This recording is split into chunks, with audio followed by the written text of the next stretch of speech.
আমার দিকে চোখ তুলে কেউ তাকাতে পারে না। আর ও একা এসে আমাদের সবাইকে মেরে ওই মেয়েটাকে নিয়ে গেল, আর প্রাণে মারার হুমকিও দিয়ে গেল। প্রবলেম কি আমাকে নিয়ে? প্রবলেম তোমাকে নিয়ে নয়, তোমার প্ল্যানটাকে নিয়ে। চাষের উপযুক্ত জমির পরিমাণ এখানে খুবই কম। শহরে তো প্রচুর খালি জমি পড়ে আছে, যেখানে পাইপলাইন পাতার কাজ করা যেতেই পারে। তবু নজরটা আমাদের গ্রামের। টপিক চেঞ্জ করবে না। আমি কোনোদিনও কাউকে ঠকাইনি। জমির বদলে জমি অফার করেছি, টাকা দিতে চাইলেও বারণ করে দিয়েছিস। সেই জন্য তোকে চাপে রাখতে তোর মেয়েকেও কিডন্যাপ করিয়েছি, আর তোরা আমার লোকেদেরই মেরেছিস। আমার ক্ষতি হলে তোদের দুর্গতি। তুমি মানুষ না শয়তান? তুমি জানতে চাও ওকে? ও সত্যিকারের হিরো, আর হিরোরা দুর্বলদের উপর অত্যাচার করে না। ক্ষমতা থাকলে ওর সাথে লড়ো, তোমাকে কেটে ফেলবে। তুমি 50টা গুন্ডার সাহায্য না, ও 50টা গুন্ডার সঙ্গে একাই লড়ে।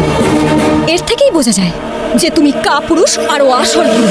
বাবা, এসব কি হলো বাবা? বাবা, চলে যাই এখান থেকে, পালিয়ে যা মা, পালিয়ে যা এখান থেকে। গণেশের কাছে, গণেশের কাছে যা, চলে যা।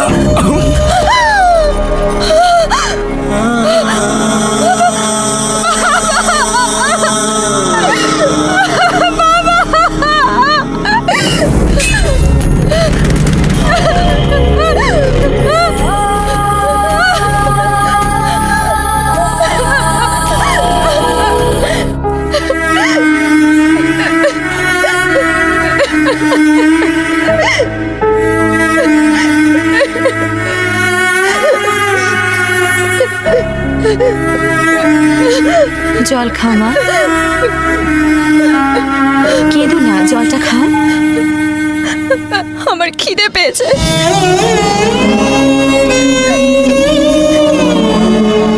4 দিন ধরে আমি কিচ্ছু খাইনি।